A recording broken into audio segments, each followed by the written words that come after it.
It is 7 o'clock, so we are going to get started to not mess up. Roy has timed his presentation down to the minute. Thank you all so much for being here. I apologize for how dark it is, that it looks. I have a lamp, but it doesn't seem to be working. I'm Kate. I'm the director of Environment Maryland, and we have a lot of repeat guests, but for those of you who haven't joined us before, Bridget and I have been doing conservation conversations for about 4 months now. And that's so crazy to think about. But it was born out of this idea and this desire to create a space where people can connect to one another, but also a space to allow ourselves an opportunity to ask questions about different parts of nature and conservation that maybe we've never had the opportunity to ask before. And it's basically this series has been a celebration of nature for nature's sake and the appreciation of nature from a place of true reverence. And it has been really phenomenal for me. And I've learned more from this series than I have from full college courses that I took. So thank you all for being here. As always, we're going to save questions till the end. If you have them, please put them in the chat and we will ask them when Roy has finished his presentation. And now I will turn it over to Bridget to introduce our guest. Thank you, Kate. So I am Bridget Sanderson. I am the Director of Environment Missouri, based out of Kansas City. And thank you everybody for coming to Conservation Conversations. I'm very excited. We've got a Missourian on again today for Conservation Conversations. So we're just representing the state. I'm going to go ahead and thank you, Roy, so much for coming on. I'm going to go ahead and tell everybody just a little bit about you. So Roy Giroux received his Master of Science degree in Biological Sciences from Michigan Technological University in 1978 and has been employed by the Missouri Botanical Garden since 1983, which is one of my favorite places in St. Louis. His African botanical experience began with a plant collecting trip to the Omo River in Ethiopia in 1984, followed by a short exploratory visit to Tanzania, where he has worked extensively ever since. He has worked in liaison with the National Herbarium of Tanzania to establish a network of resident collectors throughout the country. His research work combines an interest in phytogeographic studies, description of new species, and systemic revisions, identification tools for the vascular plant genera of tropical East Africa, and conservation assessments of targeted species in critical areas. He has worked with Tanzanian colleagues to produce floristic checklists of the Lake Nyasa, I think I pronounced that wrong, sorry Roy, thematic region of the Gombe National Park. He's a founding member of the IUCN Eastern African Plant Red List Authority and has worked on red list assessments of Eastern and Central Africa and Madagascar. His publications include New Tanzanian Species in, oh no, we've got a whole bunch of scientific words and I grew up in the scientific realm, so Roy, I'm totally gonna butcher this, I'm so sorry. Let's just say he has been published multiple times. He has the Field Guide to the Moist Forest Trees of Tanzania, as well as a Garden Guide to Native Plants of Tropical East Africa. Sorry about that, Roy. By all means, take it away. Well, good evening. Glad to be here this evening and to share some time with you. I met Bridget last, I think, was it autumn which she came to the garden and shared some time and talked about mutual concerns. And then I was pleased to have this invitation and a chance to share some information with the rest of you. So if my share screen is working, yes, we'll just jump into it here.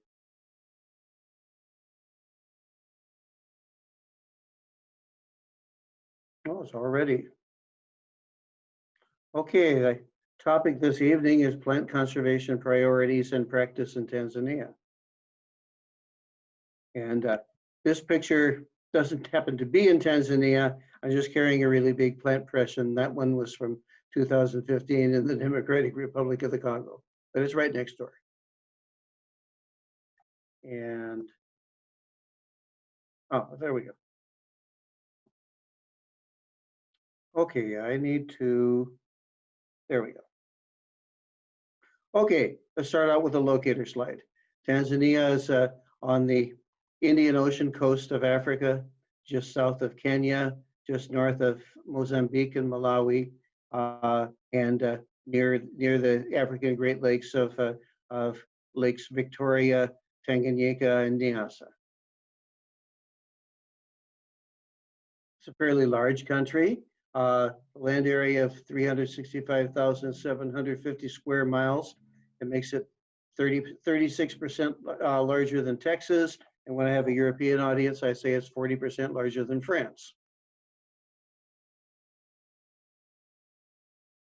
And about a third of its total land area is covered by various kinds of protected areas, areas that actually have some legal protection status by the government. And this is a rather complex network of protected areas of different types and for different purposes. But we have the nature reserves, or I'll be referring to some of these as nature forest reserves. These in sort of purple and red color. There are 22 of those. That's the most recent category of protected areas in Tanzania. These are what you would call strict nature reserves. They exist for the protection of the biodiversity and the ecosystems that live there, and there are no extractive activities allowed. Many of them started in places that used to be called catchment reserves, which are areas which are important for water catchment values, for protecting water sources. So many of them tend to be in montane areas that are important for downstream water values. National parks, some of the famous national parks, such as up here, there's Kilimanjaro National Park and the Serengeti National Park. These are areas that were largely established for the protection of large, attractive mammals, what we call Pleistocene megafauna, and they're important for biodiversity conservation, but they're also very important for tourism values and for people coming to the country to see the large animals and the geological wonders like Kilimanjaro. Forest reserves are these green patches are forest reserves. There are lots of them. They're a great patchwork of different kinds of administration. There's some under the Tanzania Forest Service that are there are some under local councils. You have many different administrations, many different levels of effectiveness. Some of them allow shared usage, firewood collecting, cattle grazing. It's extremely varied, and you can't. One of the take-home messages is when you're doing a conservation analysis, just because something's growing in a forest reserve is not any good guarantee that it's well protected. You have to know the individual conditions. Game reserves are huge game reserves, like the Salu Game Reserve here in the south central part of the country is the second biggest protected area in Africa after Kruger National Park in South Africa. And those exist largely for protection of the large game. They have some hunting activities. They don't necessarily protect the other kinds of biodiversity, but they're never detrimental to it. Okay, well, let's talk about the extinction crisis. This is probably not an unfamiliar term to any of us. And this is just one exemplar slide that I pulled from an article in Nature last year about the world's seed plants, but I'm just backing up a bit. I mean, there have been 5 great extinction events in the past in the history of the Earth. The most recent before now being the extinction of the dinosaurs, triggered by an asteroid strike. Each of them has reduced the number of species in the world by up to sometimes as much as 90%. All of the previous ones happened over much longer periods of time than the one that's happening now. This was at first called the Holocene extinction, the Holocene being the geologic era we're in. Now it tends to be called the Anthropocene extinction because we, anthropos, are human beings and is being driven by human activities.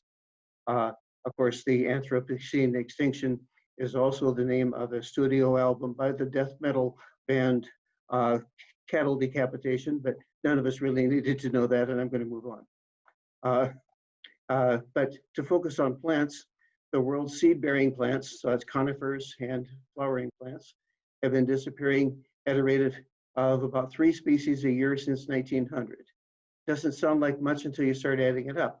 And it's about 500 times higher than would be expected as a result of natural forces alone. Uh, uh, and furthermore, that's a very conservative estimate. You know, it's tiny little Hawaii, an island with all kinds of flora of plants that aren't found anywhere else, has recorded 79 extinctions since 19. South Africa province have 37, but all of these light orange things like Tanzania that supposedly only has one, we don't lightly say that something has gone extinct. We haven't seen it for a long time. And when we're dealing with conservation assessments, we often say possibly extinct, but we're not going to say so until we've gone and looked and we're sure that the last individual is gone from the earth. So that 3 a year since 1900 is a very conservative estimate, and it's probably many more than that. So how do we go about quantifying extinction and risk of extinction? Well, the primary tool for that is the IUCN, International Union for the Conservation of Nature Red List of Threatened Species, which provides a global standard for assessing the risk of species extinction. So here's their here's the homepage for the IUCN Red List, and you type a species name in the box here and hit go, and it tells you whether it has been assessed for its extinction risk, and if so, what its what its status is. Keep in mind that different groups of organisms have very different numbers of species. Only about 3% of the world's plants have even been looked at to see what the risk of extinction is. That's because there are about 350,000 species. All of the birds and all of the rodents have been assessed twice because there are far fewer species. So it's an economy of scale. So here are the IUCN Red List categories for risk of extinction. Now down here, I see our little, I don't know if I'm moving the box here. The threatened categories, threatened is not a single category. Threatened is any one of the 3 categories: vulnerable, endangered, or critically endangered. Above that, you have extinct, definitely gone. Extinct in the wild, so maybe they exist in captivity somewhere, but not in a wild state. And then the other categories that are not threatened. Okay, these don't sound very, oh my, just, okay. Vulnerable, endangered, and critically endangered don't sound like very well-defined categories. And when you just read the official definition, it still doesn't sound very well-defined. Vulnerable taxa are considered, taxa meaning species, subspecies, or varieties, are considered to be facing a high risk of extinction in the wild. Endangered, a very high risk. And critical, an extremely high risk. Well, that sounds kind of fuzzy, but in point of fact, there are some very specific numerical criteria about population size and population loss and range size and number of individuals and other factors that are taken into account that to determine. So it's relative. It can't be any more precise than the data are, but it is a quantifiable and comparable exercise. So the government of Tanzania, I have to say, has made concerted and often quite effective efforts to conserve its biodiversity. But despite those efforts, there are I have enumerated 314 Tanzanian tree species that are in those 3 IUCN Red List threatened categories: vulnerable, endangered, and critically endangered.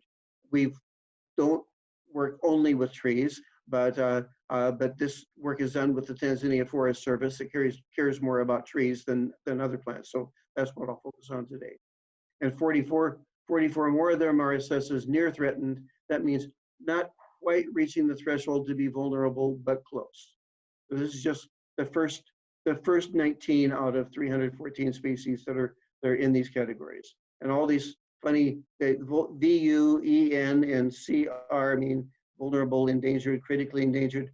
All the other notation here are the criteria that I won't have time to explain right now, but it's a shorthand for why is it endangered, why is it vulnerable, etc. So let's look at a couple of case studies. Here's the first case study, Karomia gigas. Karomia gigas is a tree species, and it's this technical illustration that the black and white line drawing here is a page from the Flora of Tropical East Africa. That's a written account of all of the plants of Kenya, Tanzania, and Uganda. So in the flora, which is what botanists use to identify species, this is the illustration that helps you to identify it along with written descriptions. So it was first discovered in a really tiny fragment of sacred forest on the coast of Kenya in 1977. Botanists had never noticed it, but that it existed before. And I think it was that tiny fragment of sacred forest was something like 1/10 of a hectare, just a tiny little spot of a few trees on some rocks. Sacred forests in a number of countries are places that to the local population are sacred for some reason, sometimes because people are actually buried there, often because they're places where people go to venerate ancestors. And the botanists who went and found it saw one tree and one sapling and collected some specimens and then went back 8 years later and it was gone. So that was the original discovery. This is a very poorly known species. We have here pictures. Here's the underside of the leaf. Here is the fruiting body, which has this calyx. Looks kind of like a Chinese hat. These are the diffuse sepals of the flower that grow and surround the fruit. The actual fruiting body is this thing in the middle with 4 seeds in it. We've never seen the petals. We don't even know what the petals of this look like. In fact, there's some doubt whether it belongs in this genus or the other most closely related genus. We need an open flower to know that. And we still don't. We have names for things. We know enough to put a name on and put some dots on the map. We don't know enough about anything in the world. So 1985, all gone from Kenya. 1993, there was a volunteer for Frontier Tanzania. Frontier Tanzania is a neat volunteer organization that is an offshoot of the English Royal Society for the Protection of Birds. It sends lots of young volunteers, often in a gap year between college years, to tropical countries to gather data and learn about things. And a volunteer found one fruit of that species at the edge of Ngarama Forest in Tanzania, about 380 miles south of the only place that had been seen in Kenya. And I don't know where that person took it to have somebody figure out that it was the same thing as this obscure species. But 1993, 18 years more passed, and then some botanists from the University of Dar es Salaam in Tanzania found 6 or 7 trees in another forest, Mitundumbea Forest, about 6 miles from where the fruit was found. And then later it was found in another little small forest reserve about 60 miles further south. So this is a mighty scarce distribution on the surface of the planet. Well, here's the historical distribution of the species Karomia gigas in coastal Kenya and Tanzania. So here in here's the Indian Ocean, here's the coast of Tanzania, here's Mount Kilimanjaro, here's Kenya. So there's one little spot in Kenya where it was found once, and then 3 little places in Tanzania. Blowing up this GIS map, here's a Mitundumbea Forest, here's Ngarama Forest, and here's Litipo Forest. That's it. That's the world distribution. Because this one is extirpated. Okay, so after the only known tree and sapling of that species were found to be cut down in 1985, people said it was feared extinct, although it didn't actually get assessed and be formally listed on the red list as such. When it was rediscovered in Tanzania, it's clearly not extinct. That's why we don't jump at saying things are extinct. We really want to look and be sure. But the population numbers are really low. So between those 2 forests in southern Mitundumbea and Litipo, no one ever found it again in the place where the botanists found one fruit, and it may have just been blowing around in the wind. So 19 individuals known from those two forests. 14 of them are mature, and 5 of them are juveniles. So this automatically qualifies as critically endangered on the IUCN Red List, because one of the criteria is if there are fewer than 50 mature individuals of any species in the world, it's said to be critically endangered, because that's just too narrow a funnel to escape from oftentimes. So the question then is, what can we do to make sure that this species survives? Well, the first thing you do is go look. In October 2016, a group of researchers from Tanzania, the USA, and the UK went to Mitundumbeya Forest, the second place it was discovered, to observe the population growing there. So here we have participants from the Tanzania Tree Seed Agency. It's kind of neat that they actually have a whole government agency devoted to collecting and propagating tree seeds. Here are 2 people from the horticulture division of the Missouri Botanical Garden.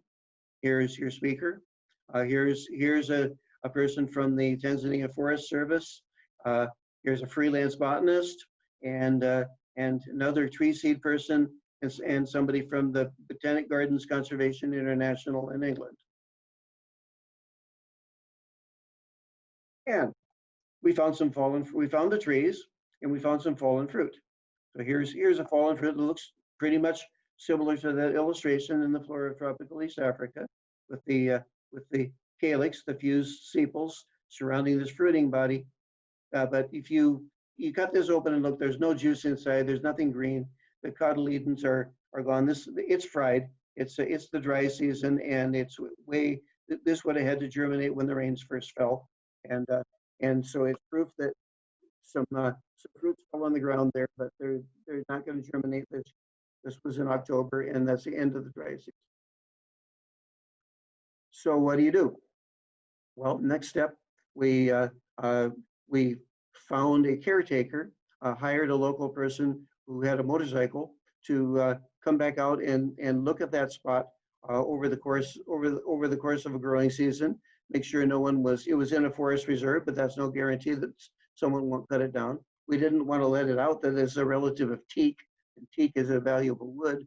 You need to and to use the binoculars. This is about 40 feet up off the ground where it's fruiting, and see when it flowers and fruits. Well, he didn't notice the flowers. They may have been inconspicuous, but he reported that there were fruits. And the Tanzania Tree Seed Agency made a seed collecting expedition to those 2 forests and collected a very large number of mature fruits with seeds.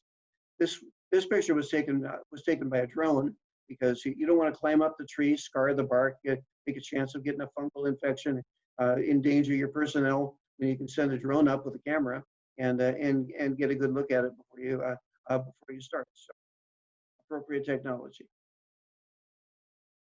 So here's the team that went to a couple of those forests, jolly looking fellows. And here's the tree climber rappelling down with a great big plastic bag full of fruits of Karomia gigas. Well, the Tanzania Tree Seed Agency, this is the head seed biologist at the Tree Seed Agency, Ande Mashimba, and they conducted a preliminary examination to distinguish potentially viable seed from seeds that were damaged by fungal attack. More about that soon. Okay, here are potentially viable seeds. You can see they're not very big, about 8 or 9 millimeters long. They're nice and plump and brown. And when you cut through the fruit, you get a nice oily endosperm. That's the nutritive material that lets the seed germinate, and they look really good. On the lower right, you have seed damaged by a fungal attack. It looks all moldy and unhealthy. We don't know how the fungus gets there, but we have a hypothesis, and that's good for scientists. The type of fungus is a type of fungus that is frequently associated with insect frass, that's insect feces, inside flowers when they're pollinating them. So we think that maybe, even though we've never seen the open flowers, that some insect that was visiting the flowers, maybe to eat pollen, maybe a pollinator left the frass behind, and that's how the seed got in. That's how the fungus got into the seed. A hypothesis that needs testing, but ecology is wonderful. The web of relationships among all the things on the earth is endlessly fascinating. I don't need to go to Mars. So the Tanzania Tree Seed Agency sowed the seeds in various growth media. So perlite, soil, sterile sand with a growth medium, all kinds of different growth media, and here you can't really tell until I pointed out that tiny little green nub is just the cotyledon of a germinating seed just poking out of the sand. About 3 days after that, it got a fungus and died. So despite all their efforts, only 2 seeds germinated, and neither of them survived to become a healthy seedling. So this is called recalcitrant germination. It's really hard to get these things to germinate and grow. So at this point, we all had to think about a different approach. So this was in December 2017. Nothing gets done without the proper paperwork. It took a long time to negotiate an agreement between the Tanzania Tree Seed Agency and the Missouri Botanical Garden to allow us to export seeds from Tanzania to propagate here. If we use our technical facilities, figure out how to overcome the recalcitrance of the seeds, we could help something going. So in May to June of 2018, the Tree Seed Agency conducted another seed collecting expedition to those forests. Once again, loads of fruits, nothing germinating out in the forest. And in September 2018, we received more than 6,000 fruits, each with 4 seeds at the Missouri Botanical Garden Horticulture Division. When I got the phone call that the seeds came, it was like Christmas. And then we set our younger staff to work. Here's one of the junior horticulturists. 3 of them worked for 19 hours to open every single fruit and extract the seed. So that's 6,000, more than 6,000 fruits times 4 is more than 24,000 seeds. They opened every one of them. So more than 24,000 seeds, found 133 that looked like they might be viable. Very low rate of return on that investment. So we took those seeds, extracted from the fruits so that away from their infection, treated them with a fungicide, germinated them on paper towels and not in soil or anything, and eventually planted them in pots. So here are the little tiny seedlings when they were first, got 30 healthy seedlings, the first time that we know of that human beings have ever successfully propagated Karomia gigas. This was in September 2018, and here in October of last year is what they look like. These are turning, they're becoming woody and turning into saplings. And this is our horticulture director, Andrew Wyatt, who looks like a proud papa. So that's the first case study. That's as far as it's gone. We need to return, we're returning information about how we germinated things to Tanzania so that they can set up, they have decent facilities so they can set up similar protocols. We're not going to ship any seedlings back. We don't think they'd survive. And international shipment is a mess in COVID time anyway. But so we have them in the zoo.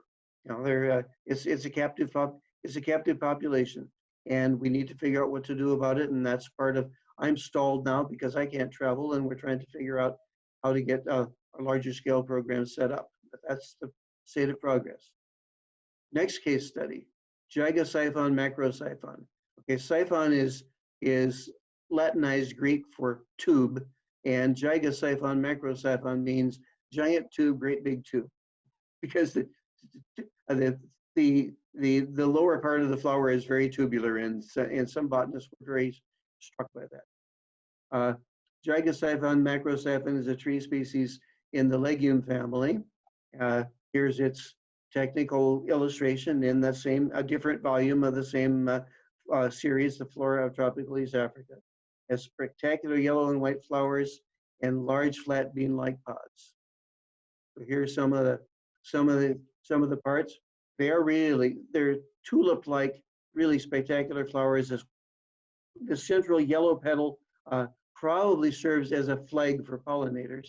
The pollinator will have a visual image, and here's a little weevil down on here who probably isn't a pollinator, but he might be a pollen thief.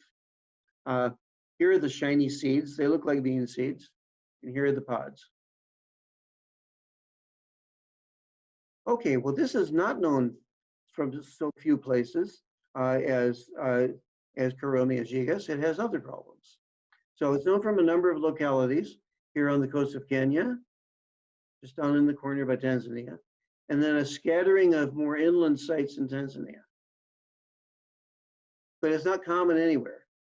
That's because the seedlings are eaten by all kinds of forest animals, especially the smaller forest antelope, feral pigs, cows if they can get them. They're they must be really sweet and tasty, because you get hundreds of seeds germinating, and they'll all be eaten in just a few days. So because of severe seedling predation, very few juveniles survive, and the number of mature individuals at any given site is very low. And when we do these red list assessments of extinction risk for species in workshops, and I'm a member of the Eastern African Plant Red List Authority. So we were having a workshop and looking at this plant, and we said, well, we know 7 sites where this thing grows, 3 in Kenya and 4 in Tanzania. Who's been to these? We found that we had someone in the room who'd been to each of those. We had at least one person in the room who'd been to each of those sites. Then we had a group discussion, and we said, okay, how many were at your site? How many were at your site? Well, we counted 38 mature individuals in the wild, based on the consultation of the people who were there that day. We found an additional maybe 10 since then. It doesn't make 50 though. And fewer than 50 is critically endangered according to red list criteria. So it's critically endangered for the same reason, too few individuals, but for a different reason. The Karomia gigas doesn't germinate. This one does, but then it gets gobbled up. So what can we do about this? Well, sometimes the extractive industries do some actual good in offsets for their activities. Titanium mining is an incredibly destructive activity, because titanium occurs in very low concentrations in sandy soils, and you have to basically, if there's a beach with titanium in it, you have to cut away and grind up the whole beach to get the titanium for your dental implants or whatever they have. I have dental implants, so I can't curse titanium. So the Base Titanium Limited has a Kwale mine in coastal Kenya. So they set up a nursery, and they went out and in collaboration with a botanist from the National Museums of Kenya, collected seeds and wild seedlings, and they planted over 1,400 individuals of this rare species. So that captures, among other things, it went to all the sites. It captures most of the genetic diversity of the Kenyan sub. You don't want to collect all your seeds from the same tree. You'd like to have as much genetic diversity as possible. And frequently, plants will flower and reproduce in cultivation a lot younger than they might do in nature. We don't know how long it takes this to flower in nature, but they actually start flowering when they're fairly small, and at 8 to 10 years of age when they're in cultivation. So they did a nice job in Kenya of at least getting some of this in cultivation and protected. In Tanzania, in 2012, there's a non-governmental organization, NGO, in Tanzania called the Tanzania Forest Conservation Group, and they rediscovered the southernmost subpopulation of Gigas macrosiphon in a place called the Rondo Nature Reserve, where it hadn't been collected since 1951. 1950 was so 51 years between the first collection and the second one. And that might have gone undiscovered. And this takes collaboration because the collector didn't recognize what it was. The specimens were sent here, and I was actually the person who looked at it and said, "Oh my goodness, that's the plant we've been looking for." So, and then they sent the information back to them. So in 2018, the Tanzania Tree Seed Agency surveyed that subpopulation and collected seeds for propagation. Took them back to their own headquarters in the city of Morogoro, and here's what a local government minister ceremonially planting this tree. It's really nice to see national government officials on their knees putting trees in the dirt. I wish we had more of that going on here. Ceremonial tree plantings they like to have ceremonially plant rare trees in front of their headquarters. That's a good place for it. And these things grow just fine as long as you put a fence around them or and don't let anybody eat them. You're fine. So where do we go from here? These two case studies only look at 2 out of 314 threatened tree species in Tanzania. But it gives us a framework on which we might be able to build a program to save a lot of species from extinction. So some elements of the program. Well, for heaven's sake, let's develop propagation facilities and tree nurseries in Tanzania. We shouldn't have to grow them here in St. Louis in the greenhouse. Well, we will if that's what it takes to learn how to do it. That's not the goal is to do it there. And then think about it. Let's expand seed collection and propagation to include some of the, not the most endangered species. It's really popular to say we went out and found one of the rarest species in the world and we now have it in our living collection. But is that the best? If that's the only thing you go after, is that the best expenditure of resources?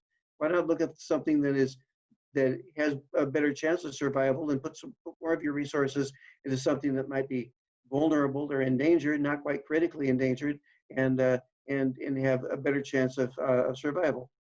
And then organize seed collection of primary and secondary target species to propagate in Tanzania, and more of them at the Missouri Botanical Garden, because we like to be in the game too.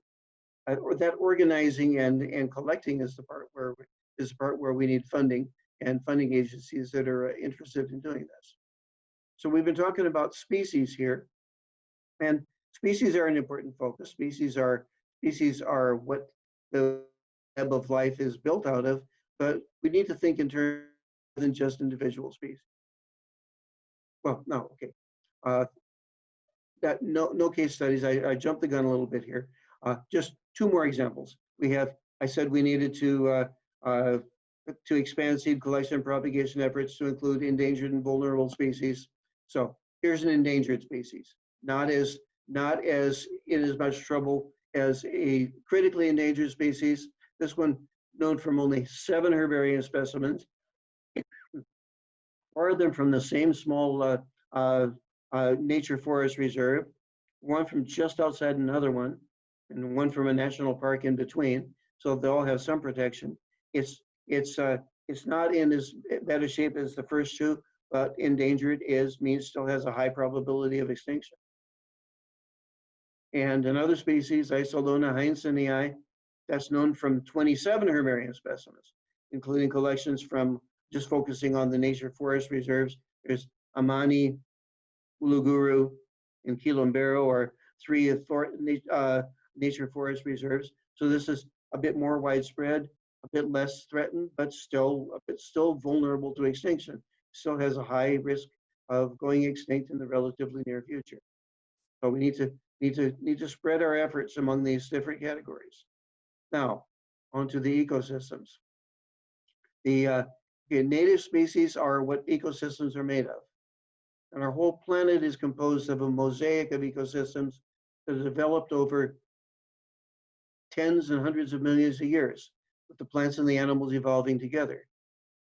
Ecosystems are tied to specific places along many different dimensions, including the longitude and latitude that determine the seasons where they can grow, currents of air and ocean that drive rain patterns across continents, geological forces that alter whole landscapes, their soils.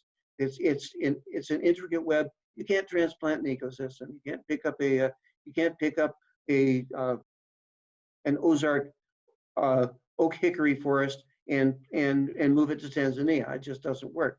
Systems because each place has its own plants and animals that are adapted to the conditions that meet uniquely in a particular space and time. Well, if you're going to encourage the propagation and growth of native species, you have to know which ones they are.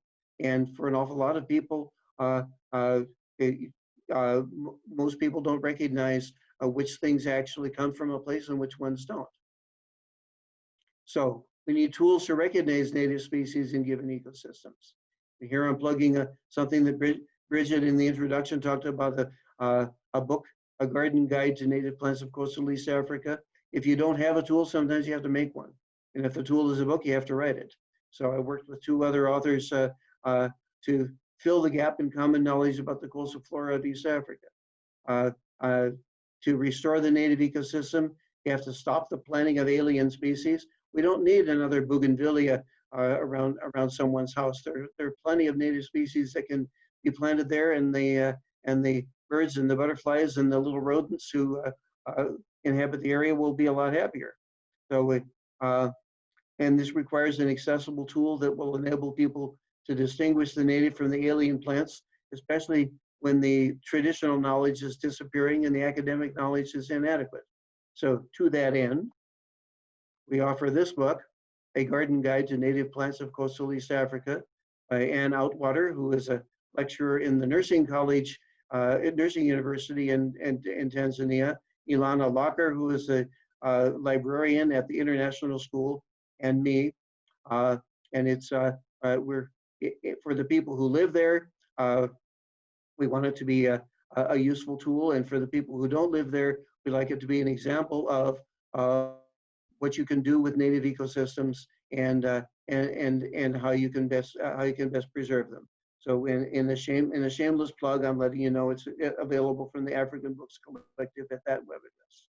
And that concludes my formal presentation, and I'll be very happy to continue with questions and discussion.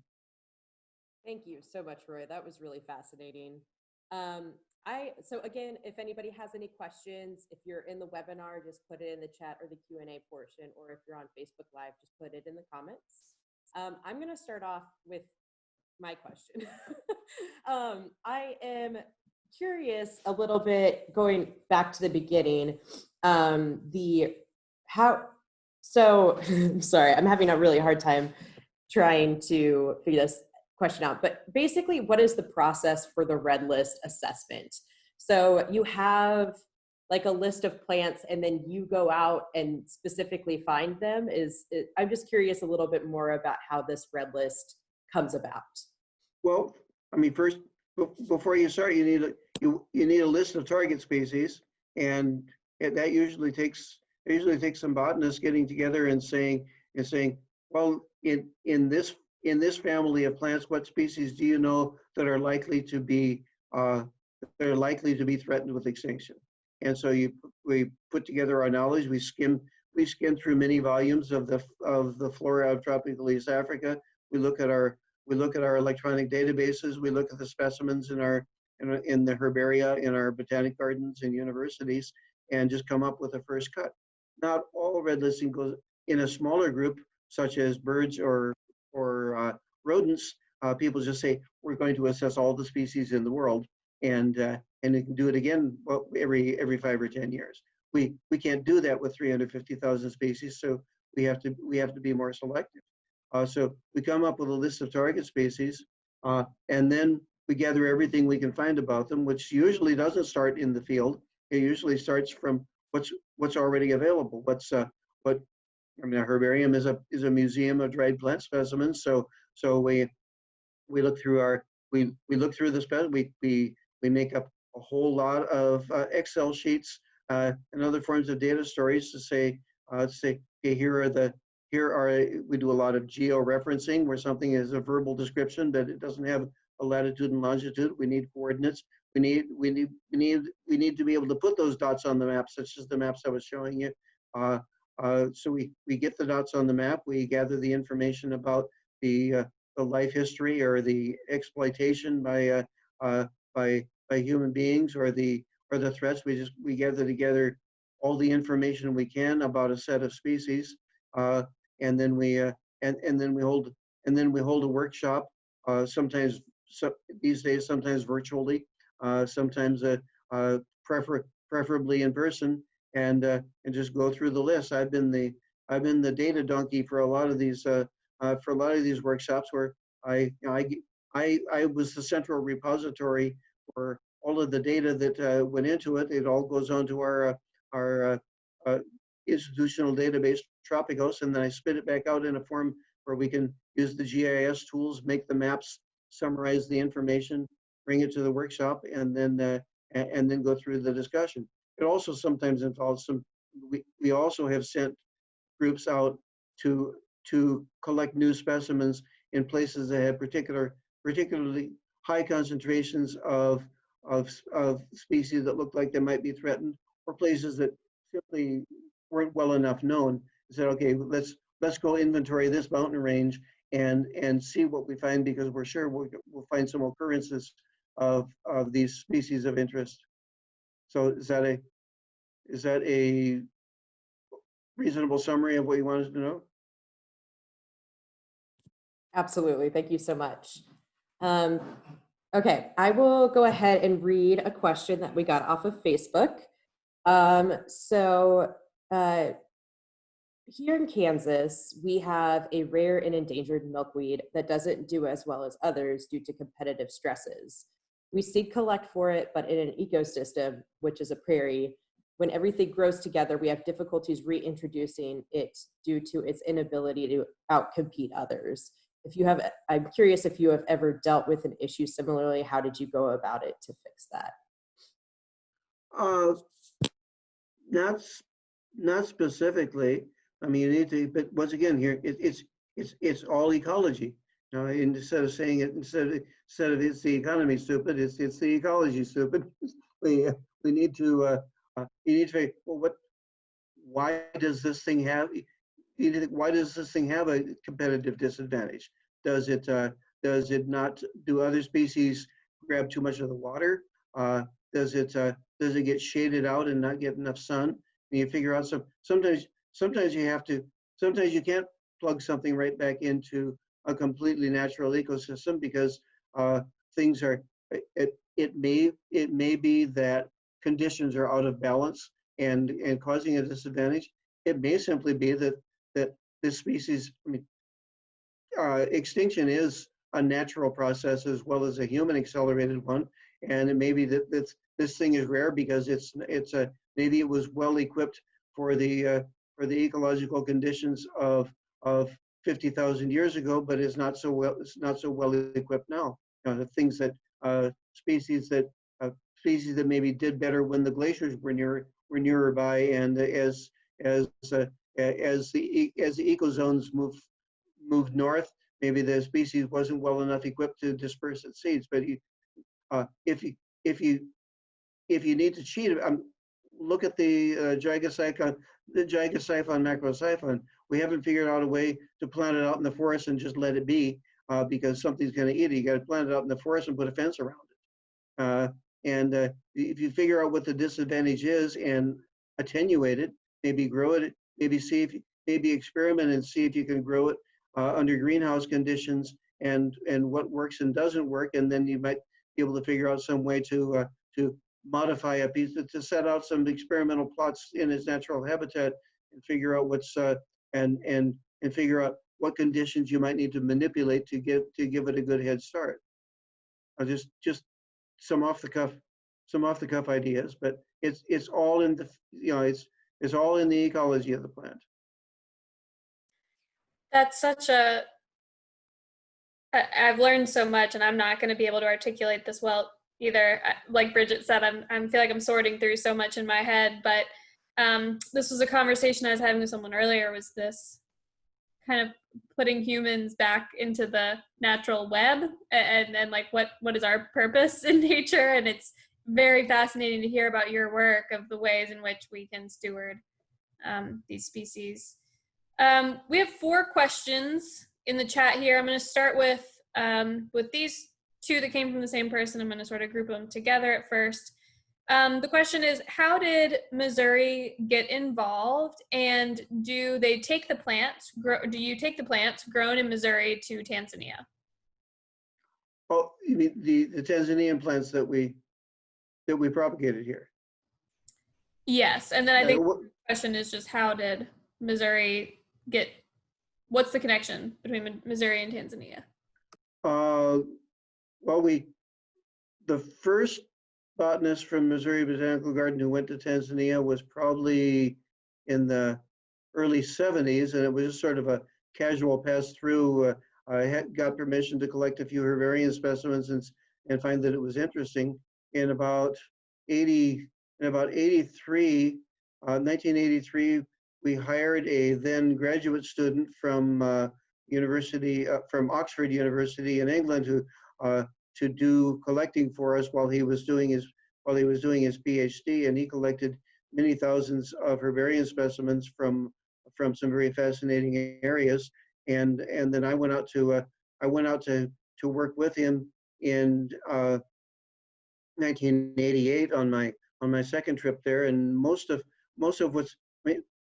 how we got involved in Tanzania is largely happenstance. I had an invitation to join a National Geographic trip to Ethiopia on the Omo River.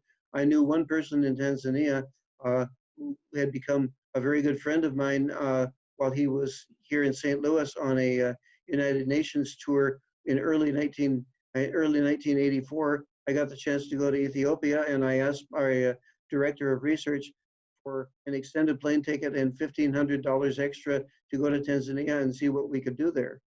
So, and I fell in love with both the biology and the people and the language, and it's developed from there. So it's just building on early opportunities and in building up networks.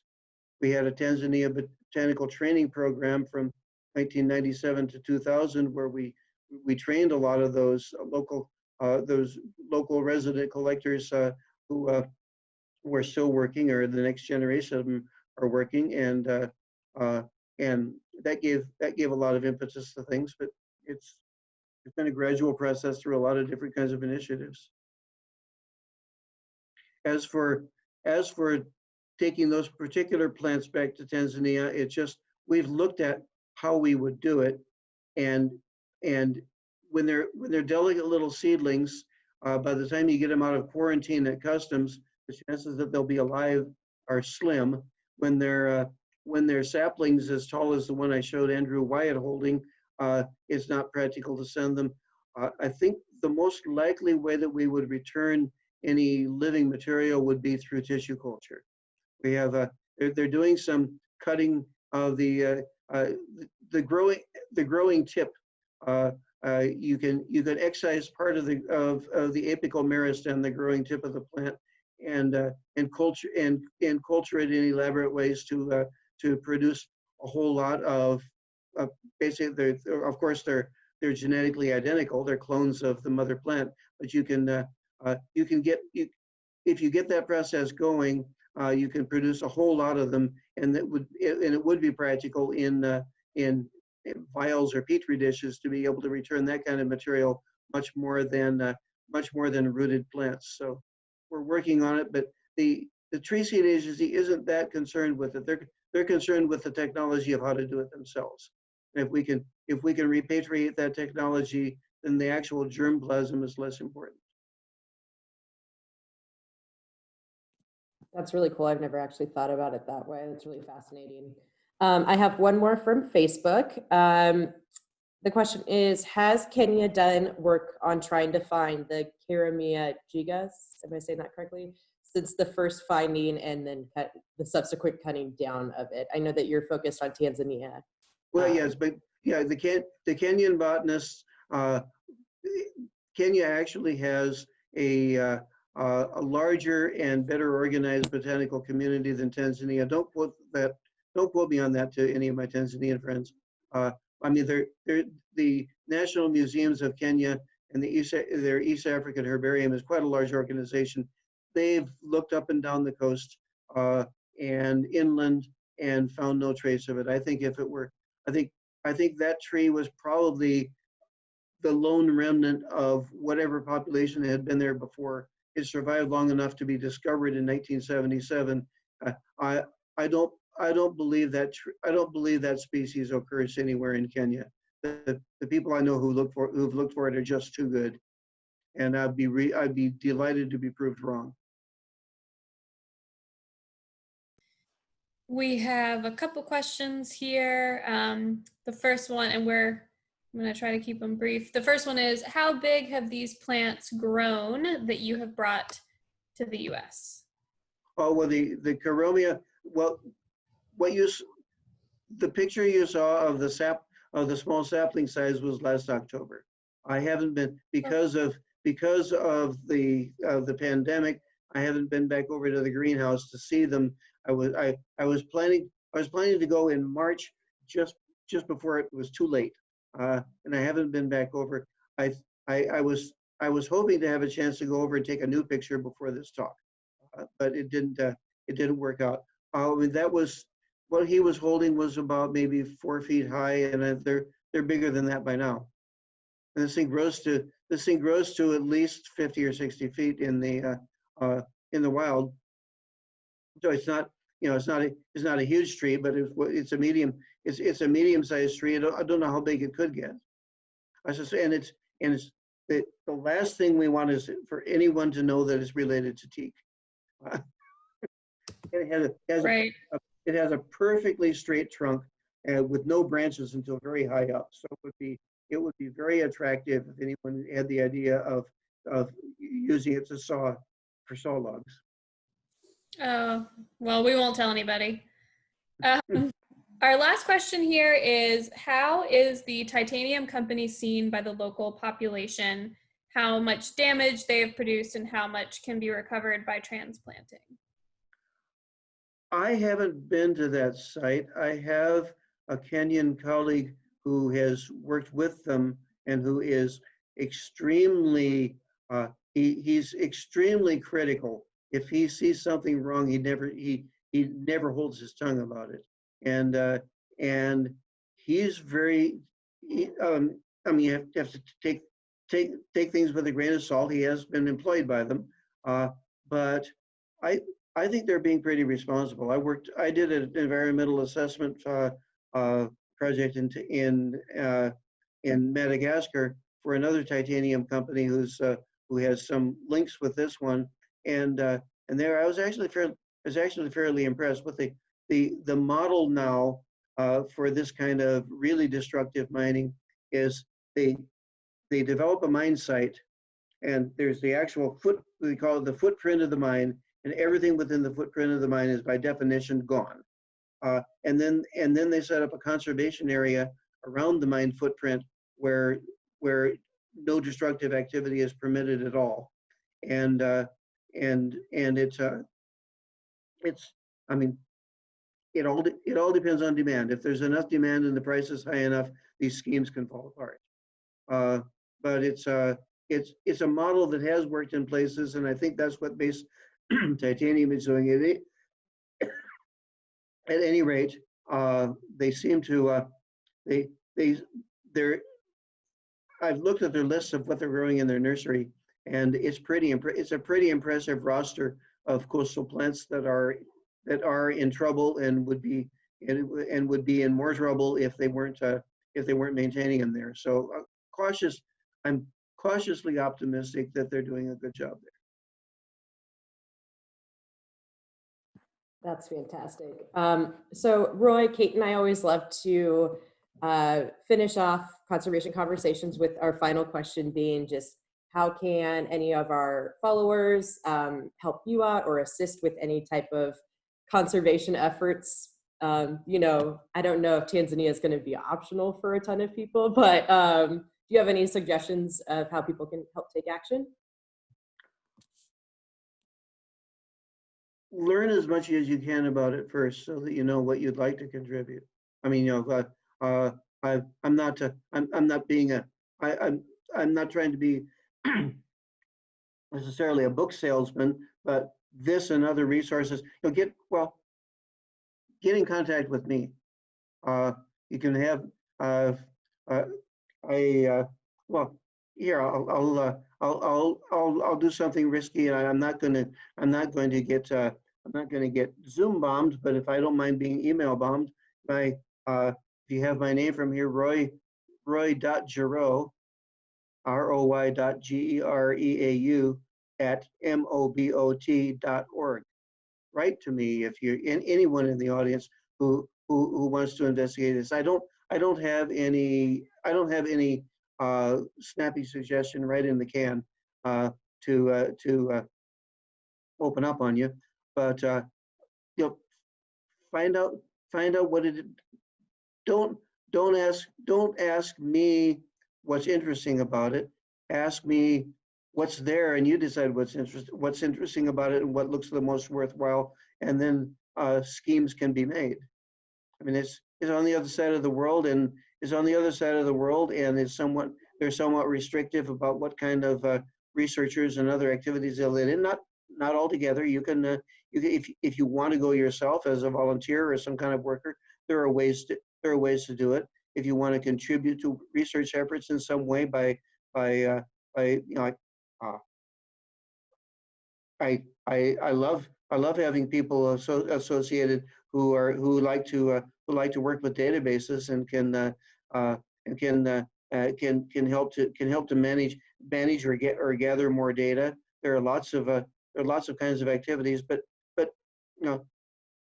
read up on it and talk to me, and I'll and I can suggest other people. I need to know what someone's core interests are in the first place. I mean, I have a couple of volunteers at work. One of them hates computers and only wants to work with specimens, and the other one only wants to work with computers. And they're both in there half a day a week, and they absolutely work wonders. So find out about it.